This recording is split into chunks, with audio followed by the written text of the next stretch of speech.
tawagan ko sa si Jesus kung kailan kailangan sa palagi. Naroon at karamay siya si Jesus kapag hindi ko na makaya. Sa Kanya lang ako aasa.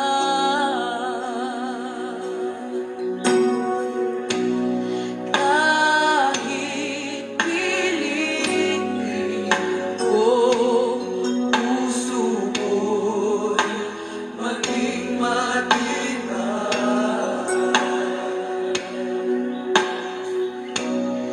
Ang kabiguan ay dumarating sa aming buhay. Kung ako'y naroon na at nagdurusa, ang aking gagawin ay tawagan ko sa si Jesus kung kailan kailangan siya palagi. Naroon ang karamay siya si Jesus kapag hindi ko na makaya. Sa Kanya lang ako aasa. Si Jesus kung kailan kailangan siya'y palagi kaya. Naroon at karan si Jesus kapag hindi ko na makaya. Sa Kanya lang ako aasa. Purihin ang pangalan ng ating Panginoong Hesukristo. Mga kaibigan at mga kapatid, isang mapagpalang umaga sa inyong lahat sa pangalan po ng ating Panginoon.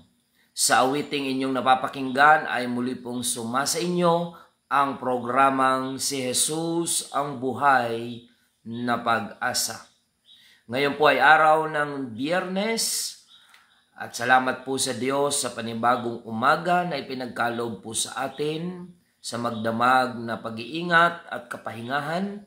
Salamat sa panibagong umaga na taglay natin ang buhay at kalakasan mula sa Panginoon. Bagay na dapat nating ipagpasalamat at ipaglingkod sa Diyos na walang iba kundi ang ating Panginoong Hesukristo. Welcome to our program, Si Jesus ang Buhay na Pag-asa.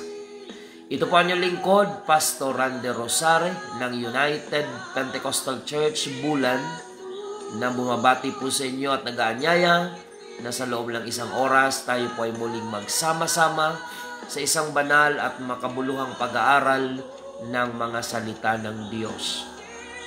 Saan man po kayo naroroon mga kapatid, sumayin niyo po ang biyaya at kapayapaan ng Panginoon at ang pagliligtas ng Panginoon ay patuloy na sumaatin samantalang ibinubukas natin ang ating mga puso at ang ating mga kaisipan sa pakikinig ng mga salita ng Diyos na patuloy pong magdadala sa atin sa pagsunod sa kalooban ng ating Panginoon.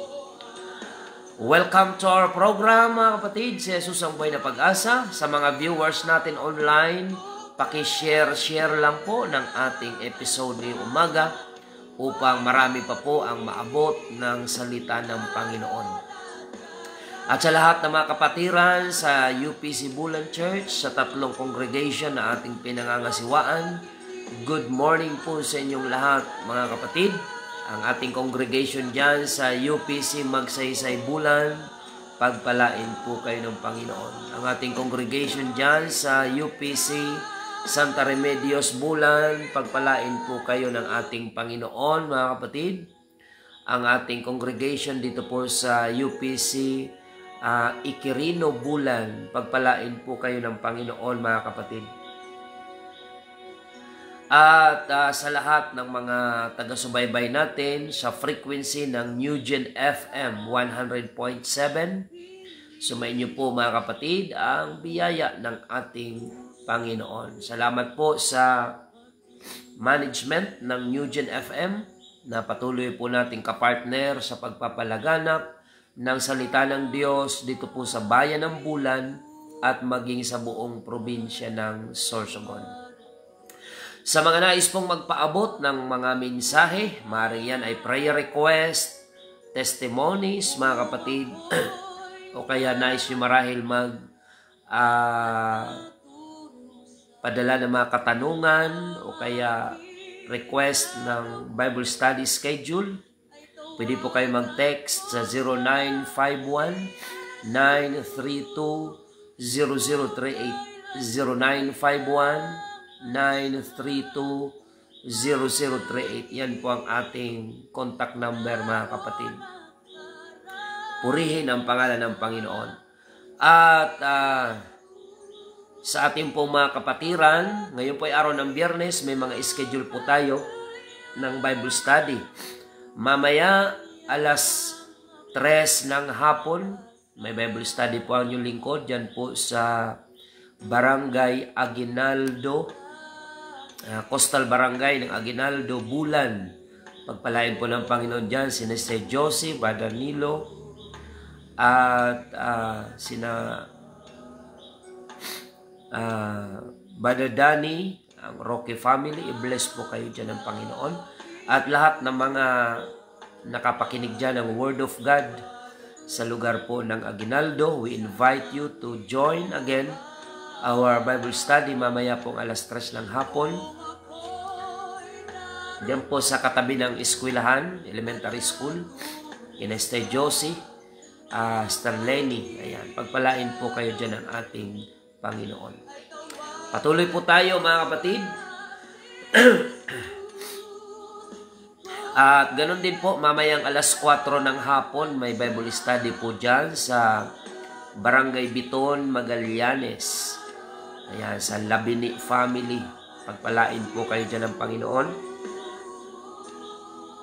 Sa ating mga kapatiran sa lugar po ng Biton, Magallanes. Good morning kina Ma'am Bueson at ang kanyang family at maging ang kanyang mga akay sa paglilingkod sa ating pong Panginoon.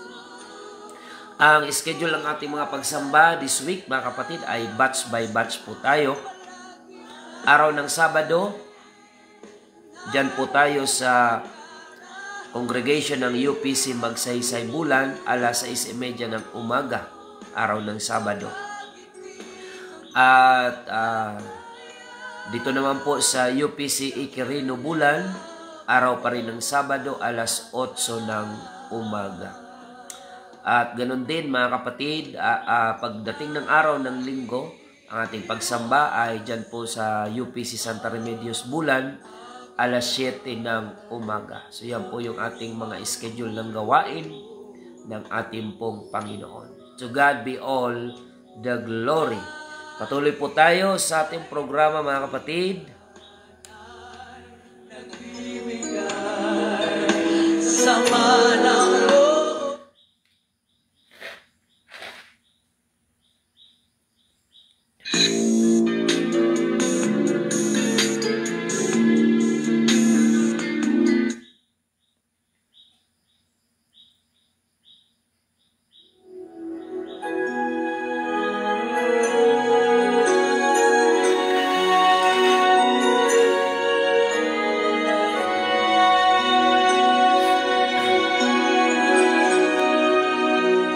Purihin ang Diyos, mga kapatid. Patuloy po tayo sa ating programa. At bigyan po natin ng pansin at batiin ang ating mga viewers online. Praise the Lord. Salamat po sa ating mga online viewers ngayong umaga. Praise the Lord.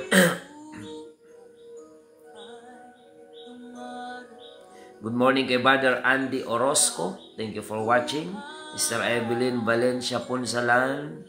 Sister Rebecca Montemor. Good morning. Sister Divine Ispela Guyal. Sister Perpetua Carido. Diyan po sa Ocampo, Camarines Sur. Good morning po. Sister Angelita Ligoro. Ayan, dyan po sa Lipa, Batangas. Good morning. Sister Alice Venusa, Gabon. Brother Joven de los Reyes, Dazo. Sister Laura Gumban. Dyan po sa Barangay Lahong. Pagpalain kayo ng Panginoon. Maging Sister Belen Apolinar Ako. And Brother Bert, dyan po sa Marikina. Good morning po. Pagpalain po kayo ng Panginoon. Sister Josie Granado Bagaw sa Barangay Otavi, Bulan. Yan. Good morning, Sister Cicel Isidro Rosario. Good morning po, pagpalain po kayo ng Panginoon. Sister Monet Tumarong. Good morning, i-bless po kayo ng Panginoon. Together with, Pastor Joel Tinoco, good morning. At lahat ng mga invited viewers nyo po. Si Brother Tofe Mendoza, good morning. Sister Christy Rosario Magkayan, good morning. Sister Rodilyn Ombas, ayan, good morning po, pagpalain po kayo ng ating Panginoon. Maging si Brother June Viray, dyan sa Palau, good morning. Brother Ferdinand Iskandor Mendez, good morning po. Maging Sister Marlene Golyoso, dyan sa Tulatula Sur. Si Sir Ray Galo Senior, good morning. Maging sa Japan, Sister Regine Chuji ng UPC Japan. Ayan.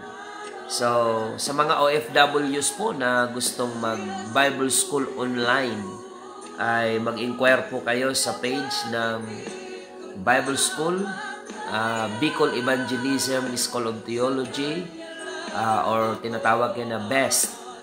Ayan, may mga OFWs tayo na nagtatanong tungkol sa online Bible School. Parang open pa po ngayon. So, pwede po kayong mag-inquire mga kapatid.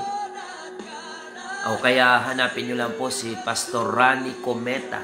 Ayan, mag-text po kayo kay Pastor Rani Cometa sa mga UPC members, OFWs na nais mag-enroll sa online Bible School. Ayan. So, sabihin nyo lang po kay Pastor Rani na napakinggan nyo po na aking ina-announce. Praise the Lord. Maging si Honorato Gallardo Jr., good morning. Si Brother Danny Ocampo, good morning. Cielo Nolasco Galabo, good morning. Sister Egina Banisok Tayab, good morning. Si Brother Mary Candelaria, ayan. Good morning kapatid, dyan po sa Pamplona, Camarines Sur. Maging si Brother Michael Regidor, Brother Box, good morning. Kumusta ang ating signal sa radyo? I-bless ka ng Panginoon for assisting our program na mapakinggan sa radyo ang ating message. Sister Lita Sultan, good morning. Maging Sister Ana May Advincula Neja and Brother JR, dyan po sa JP Laurel, or A. Bonifacio rather. Good morning. Sister Zinaida Obado Doctolero, maging si Abilar Elizabeth, good morning. Praise the Lord. Paki-share lang po ng ating episode ngayong umaga. Sister Margie Isiha and Brother Jaime, good morning. Si Mama Edin Nabua, good morning. Praise the Lord. Thank you for watching. Si S. Maldo, good morning. Sister Lialin Guyal. Sister Aramen Mending Sarmogenes, thank you for watching. Praise the Lord. Si Brother Ezekiel Butalon, good morning.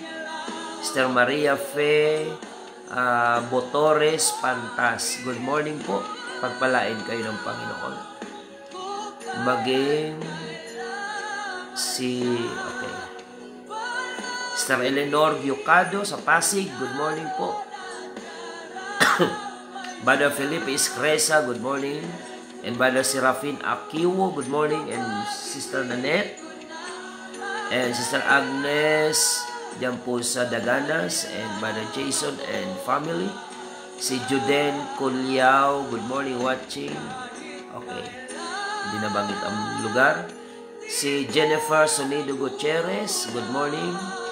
Sister Elena Morata Burabo and Brother Emil, dyan po sa loob ng ospital ng Metro Health, Sorsogon City. At kung nakikinig ngayon habang under recovery sa operation si Brother Adam Morata, salamat sa Diyos sa successful na operation. Tinugon ng Panginoon ang ating mga panalangin. So, we're waiting for you na makasama sa gawain ng ating Panginoon.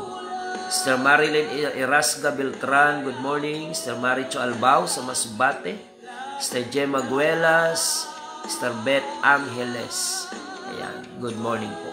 Batiin na rin natin si Tatay Eli and Nanay Nora Morata dyan po sa lugar ng A. Bonifacio. Magiang Guyal family, Gobis family at lahat dyan ng mga kapatiran. Pagpalain kayo ng Panginoon. Ang Himi family, Neja family. Ayan, lahat ng mga kapatiran dyan, i-bless po kayo ng ating Panginoon. Praise the Lord. At tayo po ay manalangin mga kapatid sa ating pagpapatuloy sa gawain ng ating Panginoon ngayong umaga. Let us pray. Panginoong Jesus, kami po ay nagpapasalamat ngayong umaga sa dakila mong katapatan sa aming mga buhay, na sa mga panahon man ng aming pagkukulang, kailanman ay hindi ka nagkulang sa amin. Patawarin mo kami, O Diyos, sa aming mga pagkakasala, pagkukulang, at minsan ay mga pag-aalinlangan na bunga ng mga kahinaan, Panginoon. We pray, God, for your forgiveness at i-increase mo po ang aming pananalig sa iyo together with our viewers online and our listeners on air. Saan man sila naroroon, Panginoon, iabot mo po sa kanila ang iyong makapangyarihang kamay. Sa mga nasa kahinaan, pagkalooban mo ng kalakasan.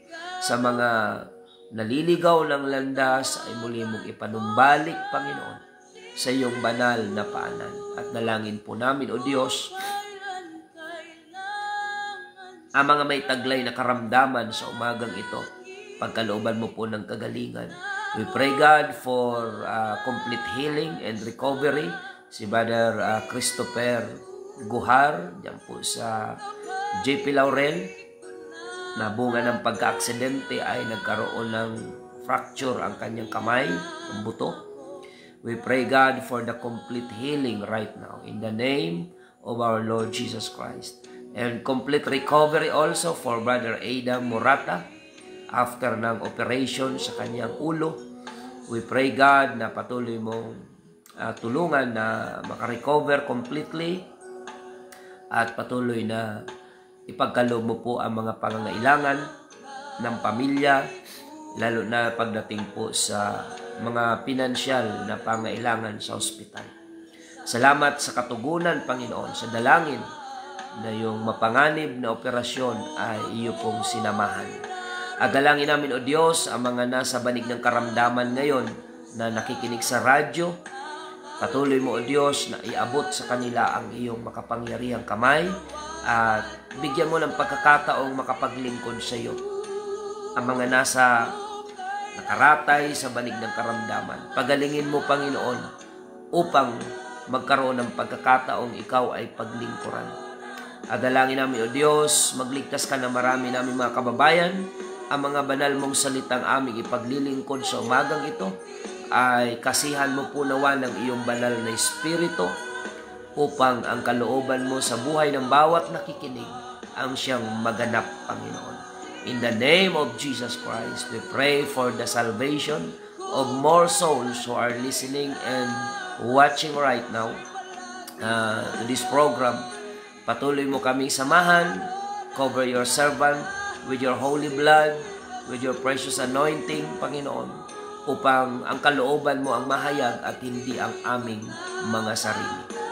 Maraming salamat po, Diyos, sa iyong papuri at pagsamba. In the name of our Lord Jesus Christ, we pray. Amen and amen.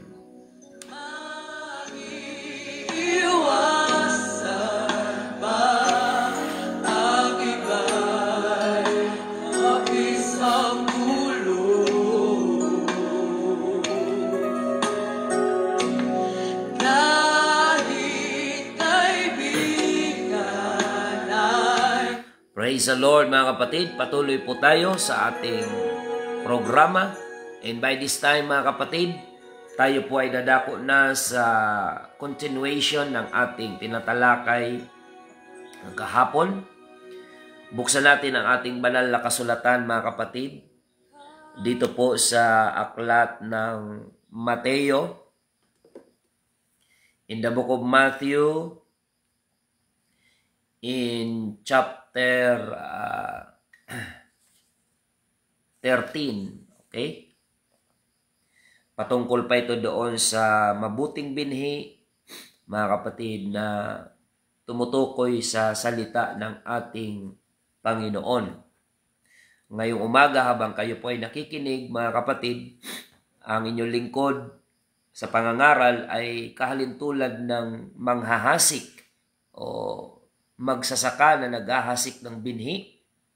Ang inyong puso naman ay katulad ng lupa na kapag ang quality ng puso natin ay matabang lupa, ay tutubo sa buhay natin, sa puso natin, ang salita ng Diyos at mamumunga ito ng katapatan sa Diyos, pagsunod, katuwiran ng ating Panginoon at pagliligtas ng Diyos sa ating mga buhay. So dito po sa aklat ng Mateo 13:24, ganito po ang ating mababasa. Sinaysay niya sa kanila ang ibang talinghaga na sinasabi, ang kaharian ng langit ay tulad sa isang taong naghasik ng mabuting binhi sa kanyang bukid. Datapwat samantalang nangatutulog ang mga tao, ay dumating ang kanyang kaaway at naghasik naman ng mga panirang damo sa pagitan ng trigo at umalis. Datapwat nang sumibol ang usbong at mamunga, ay lumitaw nga rin ang mga pangsirang damo. At ang mga alipin ng puno ng sambahayan ay nagsiparoon at nangagsabi sa kanya, Ginoo, hindi baga naghasik ka ng mabuting binhi sa iyong bukid? Saan kaya nagsimula o nagmula ang mga pangsirang damo? At sinabi niya sa kanila, isang kaaway ang gumawa nito.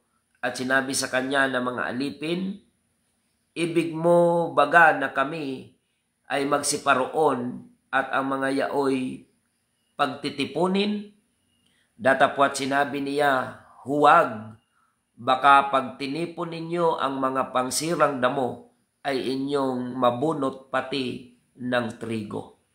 Pabayaan ninyong magsitubo kapwa hanggang sa panahon ng pag-aani, at sa panahon ng pag-aani ay sasabihin ko sa mga mang-aani, tipunin muna ninyo ang mga pangsirang damo at inyong pagbibigkisin upang sunugin. Datapwat tipunin ninyo ang trigo sa aking bangan. Ayan, purihin ang Panginoon. Dito po ay makikita natin yung talinghaga ng Panginoon na kung saan isang araw ang magsasaka ay nagtanim ng mabuting binhi. Subalit habang natutulog ang mga tao ay pumaroon din ang kaaway upang maghasik ng panirang damo. Kung kaya't nung tumubo po kapwa yung mga trigo, ay kasabay ding tumubo ang mga damo. Makikita natin mga kapatid na nag-attempt sana yung mga tagapag-alaga. Sabi nila sa may-ari, bunutin namin at tipunin ang mga panirang damo. Ngunit ang sabi po ng may-ari ng bukirin, huwag, dahil baka pag binunot nyo ang panirang damo, pati ang mga trigo ay mabunot din. Ibig sabihin, maaapektuhan din sila. Alam nyo mga kapatid, mga kaibigan, sa mundong ito, kung mapapansin nyo po ay kapwa malaya na namumuhay yung trigo at ang panirang damo. Yung mga masasamang tao at mabubuting tao ay parehas pong malaya, namamayagpag. O minsan nga po ay yung panirang damo pa ang mas nakalalamang kaysa sa itinanim na trigo. Yan ang dahilan kung bakit sa ating mga obserbasyon, kung sino pa yung gumagawa ng mga masama, lalo na ngayon may mga iniimbestigahan sa Kongreso, sa Senado, patungkol sa mga katiwalian, paggawa ng kasamaan, mga kapatid, laban sa bayan. Kung sino pa yung mga gumagawa ng katiwalian ay tila baga mabilis pang namamayagpag. Katulad din po yan ng pananim. Na minsan yung trigo na inaalagaan mo matagal tumubo, samantalang yung damo na hindi mo naman inaalagaan ay mas namamayagpag. Ang sabi ng tagapag-alaga, Panginoon, bunutin namin ang panirang damo. Kung mapapansin niyo po, hindi pumayag ang Panginoon.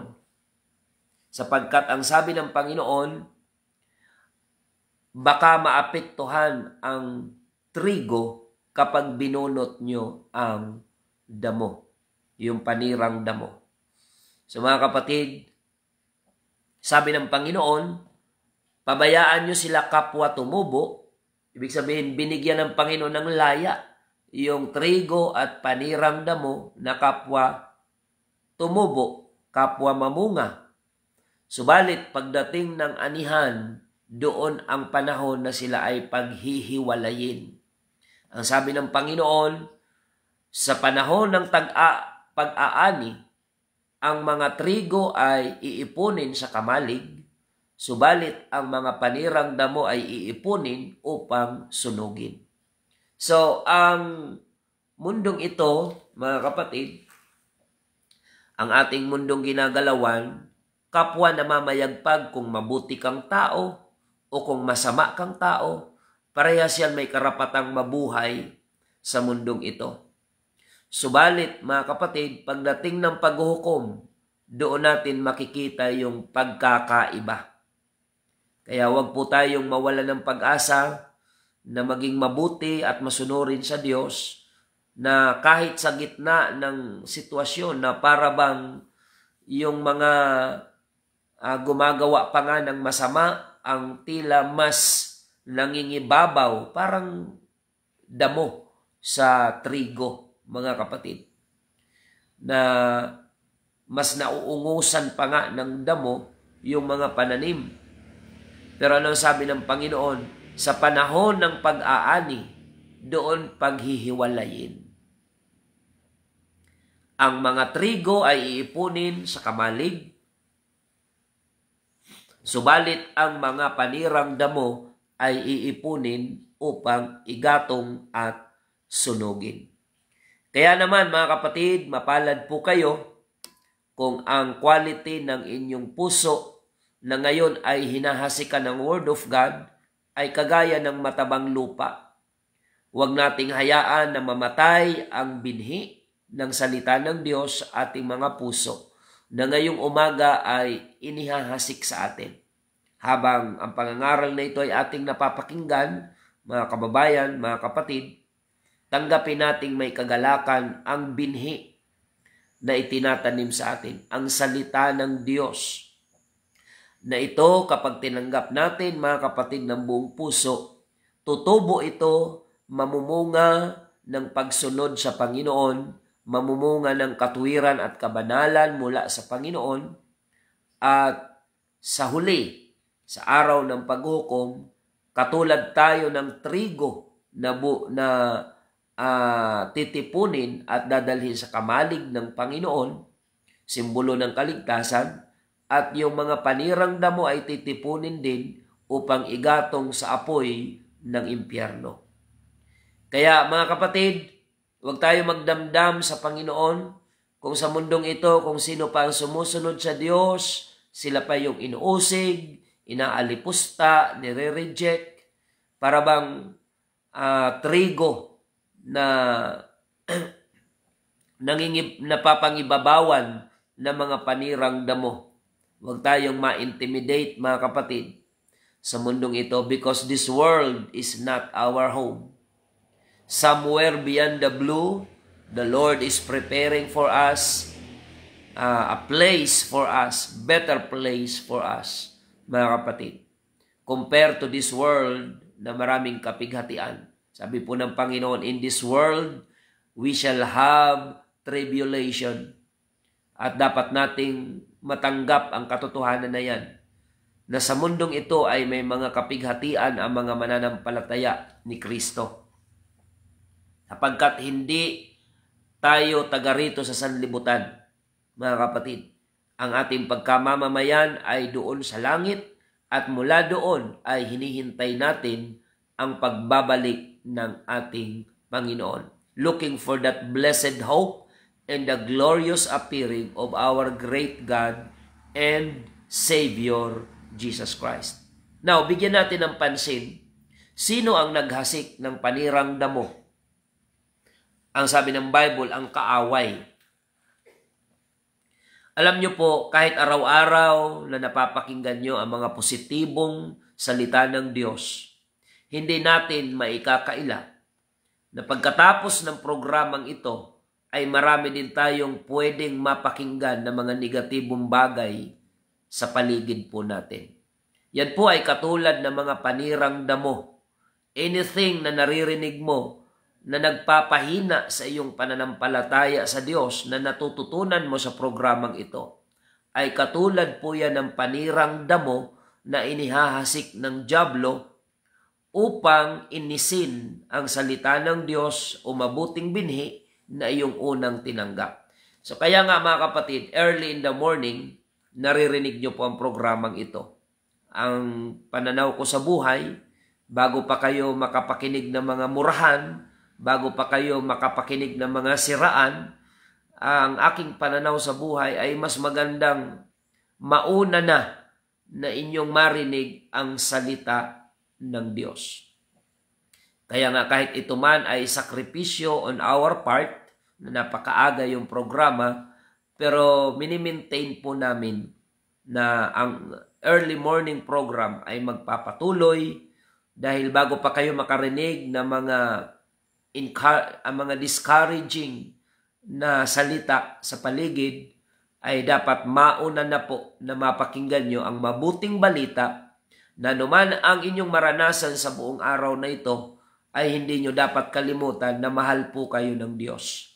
Regardless of your situation, regardless of your status in life, ikaw man ay mayaman o mahirap, hindi magbabago ang katotohanan na mahal po kayo ng ating Panginoon, mga kapatid.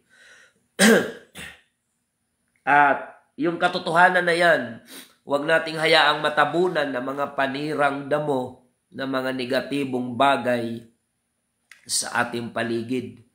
Sabi ng Biblia, pagkatapos na maghasik ng mabuting binhi, sa gabi habang natutulog ang lahat, ay nagtanim naman ang kaaway ng pangsirang damo.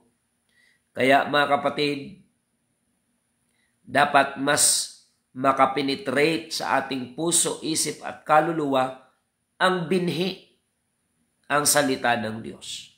Minsan, may mga taong motivated na sila ng anger, motivated ng envy, motivated ng galit at puot, kawalan ng pag-asa, dahil yun ang lagi nilang naririnig sa paligid.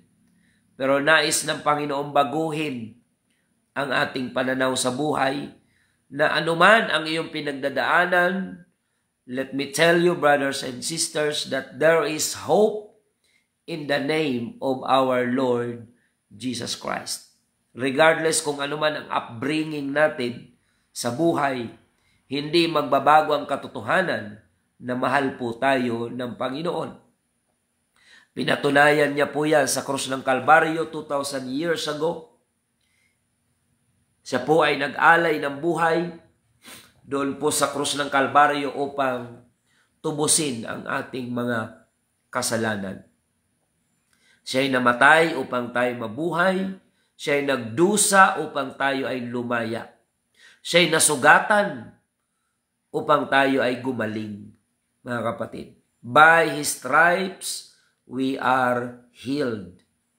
Kaya yung mga tinamo ni Kristo na sugat, latay, doon sa kanyang crucifixion sa Kalbaryo, ang kahulugan nito ay kagalingan sa atin kung tayo ay mananampalataya at susunod sa kanyang banal na kalooban.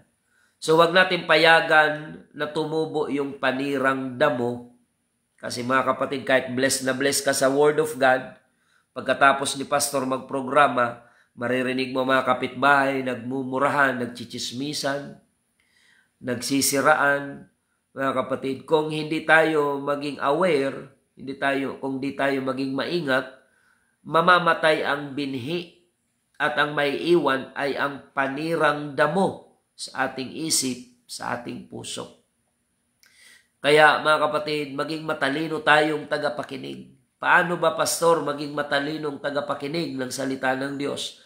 Ipamuhay agad-agad natin. Kapag alam mo na yan ay tama, kapag alam mo na yan ay ikabubuti, para wag nang manakaw ng dyablo at palitan ng pangsirang damo, ipamuhay agad natin, maging lifestyle natin yung pagsunod sa mga salita ng Diyos na ating napakinggan. Hindi yan mananakaw ng kaaway o mangingibabaw man dyan ang panirang damo kapag pinapamuhay natin lagi ang salita ng Diyos. So I encourage everyone, mga kapatid, to apply the Word of God, the good seed, itanim natin sa ating puso, mga kapatid. Itanim natin sa ating puso yung binhi, ang salita ng Diyos. Dahil kapag yan ay namunga, tumubo na, hindi na yan pwedeng pangibabawan ng panirang damo. So mga kapatid, sa mundong ito ng kasalanan, malaya niyong naririnig ang pangangaral upang kayo ay makalapit sa Panginoon. Ganon din, malaya din nating naririnig yung mga kabaliktaran noon, yung mga bagay ng sanlibutan. So, mamimili ka na lang kung ano ang gusto mo, mga kapatid. Kung gusto mo yung panirang damo ang makapenetrate, piliin mo yung mga makamundong bagay.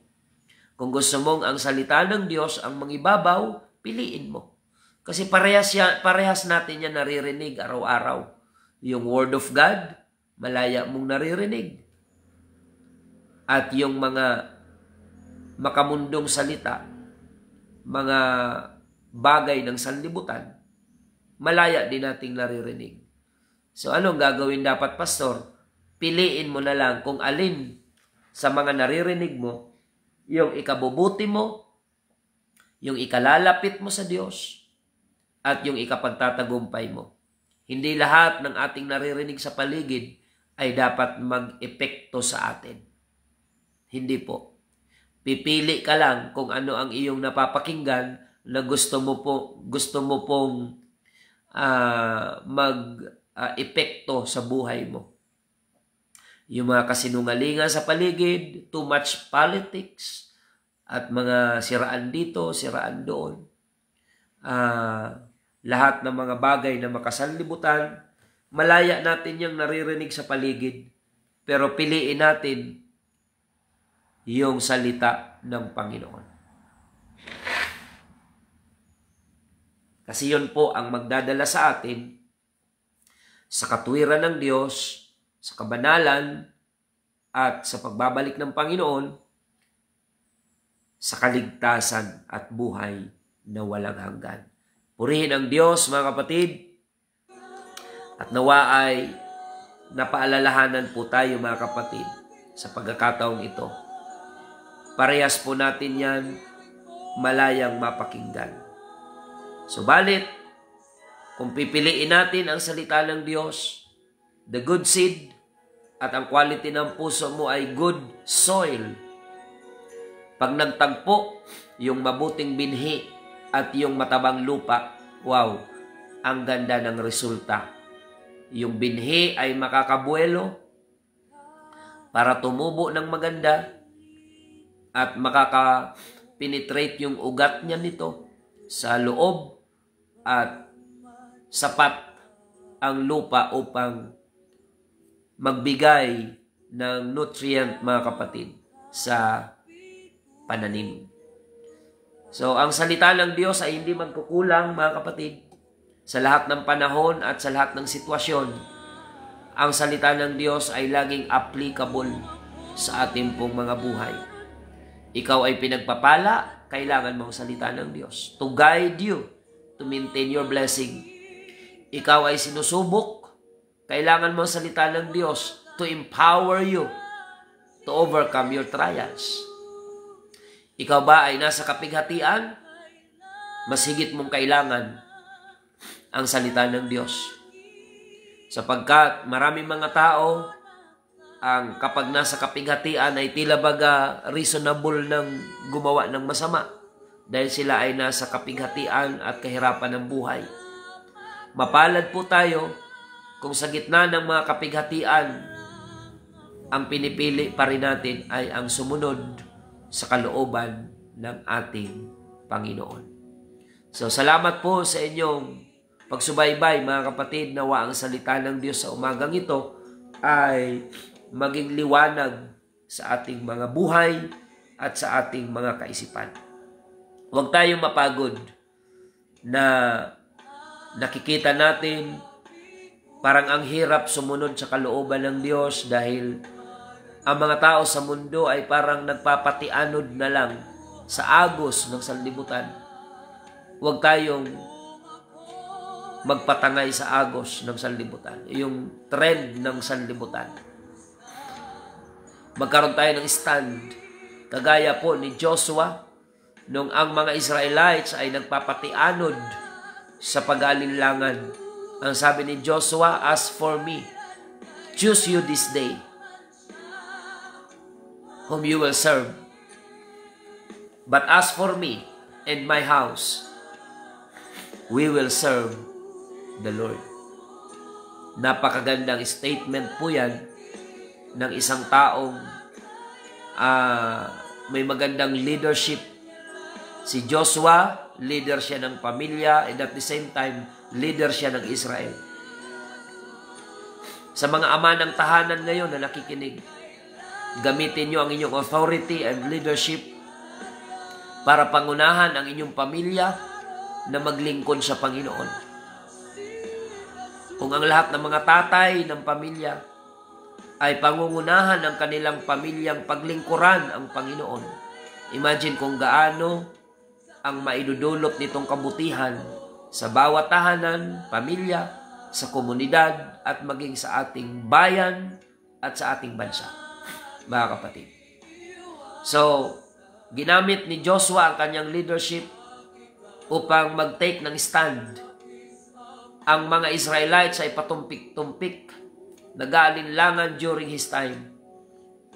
Pero naglabas siya ng statement, "As for me and my house, we will serve the Lord."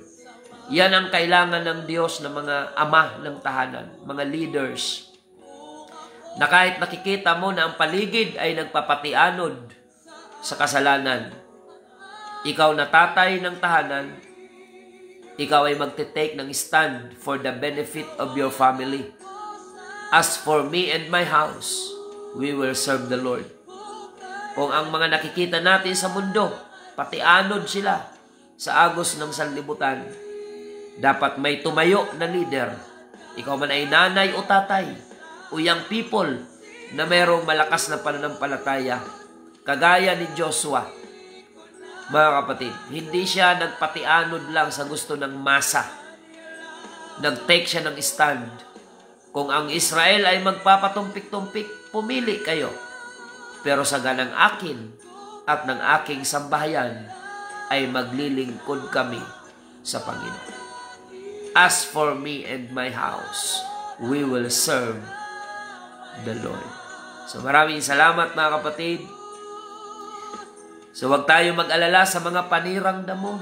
May karapatan din pala silang mabuhay kasi ayaw ng Panginoon na bunutin sila. Sabi ng Panginoon, hintayin natin sa panahon ng anihan. Ay maaaring ang ilan sa mga panirang damo dyan ay kamag-anak mo rin. Pag binunot ng Panginoon yan, apektado ka rin. Totoo yan mga kapatid. Kung ikaw ay katulad ng mabuting binhi at yung kamag-anak mo ay katulad ng panirang damo, pag ngayon niyang bunutin ng Panginoon, apektado ka bilang mabuting binhi.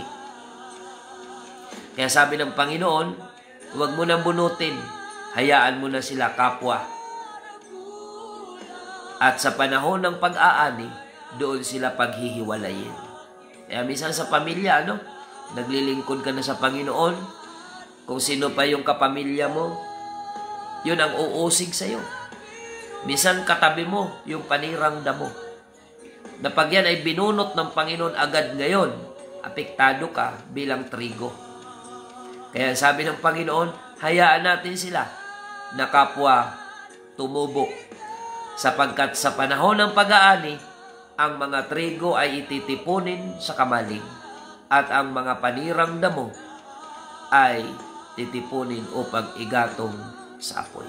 Kaya nga ito ay challenge po sa atin na yung mga kamag-anak natin na hindi pa nakilala sa Panginoon ay patuloy nating pakitaan ng mabuting example at ibahagi natin sa kanila ang kaligtasan upang bago dumating ang Panginoon, mapabilang din sila sa mga trigo na titipunin sa kamalig, simbolo ng kaligtasan na ipagkakaloob ng ating Panginoon.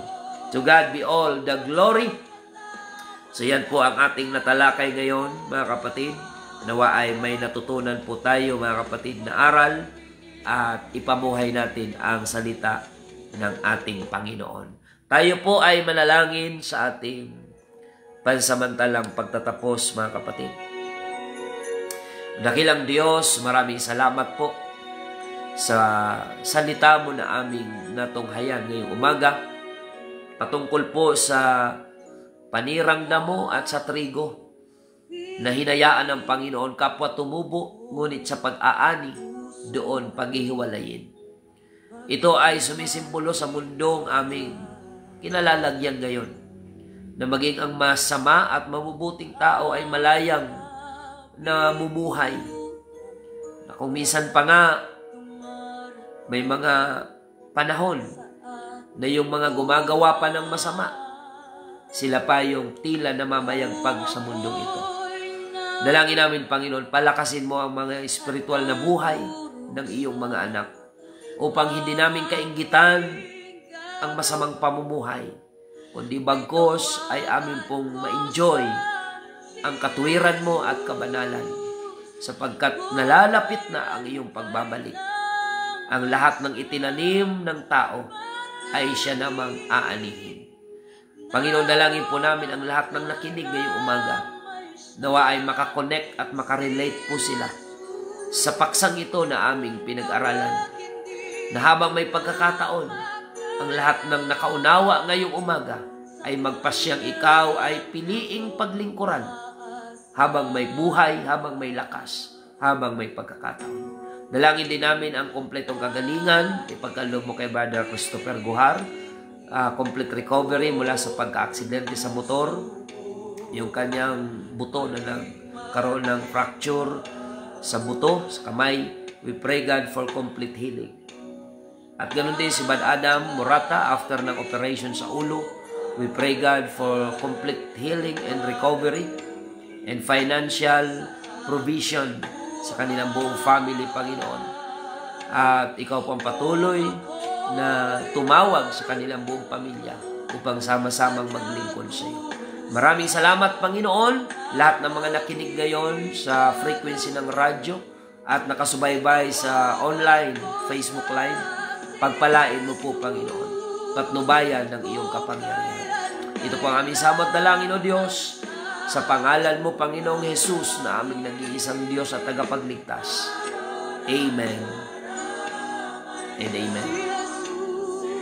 Mga kapatid, bago po tayo magtapos, sa mga nais pong magpaabot ng inyong mga mensahe, you can text me at 0951-932-0038. 0951-932-0038. Ayan.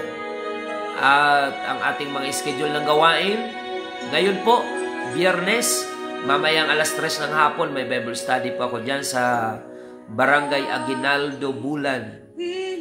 At dyan naman po sa Biton, Magallanes, may Bible study po dyan alas 4 ng hapon. Ngayong araw ng Biyernes, sa mga kapatiran, sama-sama po tayo mga kapatid sa gawain. At bukas araw ng Sabado, ang ating pagsamba dyan sa UPC Magsaysay, Bulan. Sabado alas 6:30 ng umaga. At dito naman po sa UPC Iquirino, Bulan, Sabado alas 8 ng umaga. At dyan po sa Santa Remedios UPC Church, Bulan, araw ng Linggo alas 7 ng umaga ang ating pagsamba. Salamat po sa inyong pagsubaybay. Paki-share na lang po mga viewers ang ating pong episode ngayong umaga upang marami pa po ang makapakinig ng salita ng Panginoon.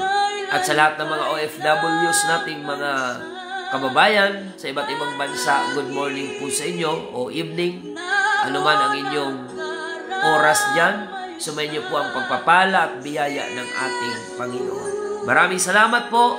Ito po ang inyong lingkod, Pastor Randy Rosari ng United Pentecostal Church, Bulan, na nagpapasalamat sa inyong pagsubaybay at lagi nating tandaan, tanging si Jesus lamang po ang ating buhay na pag-asa.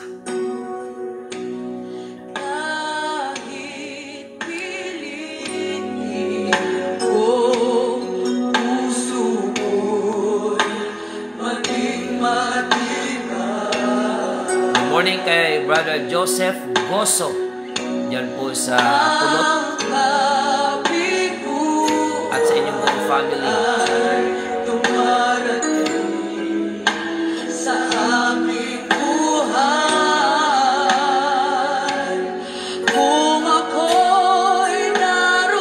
Sister Cherry Keda ng UPC Japan, good morning. Sister Marilyn Erasla Beltran, good morning. Dolce Pablo, thank you for watching. Sister Arlene Padilla.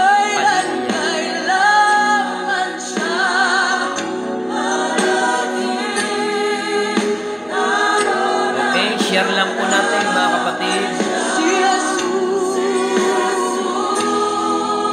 Si Marjun Dad, good morning. Sister Ning Sadol, our ladies president ng UPC Bulan, good morning. At si AJ, at yan sa Ning's Restaurant, good morning.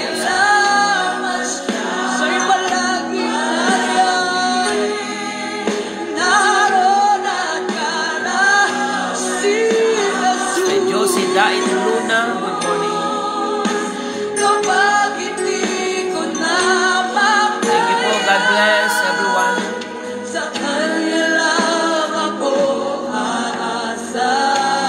Brother Ezekiel Butalon, good morning.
Adam, Brother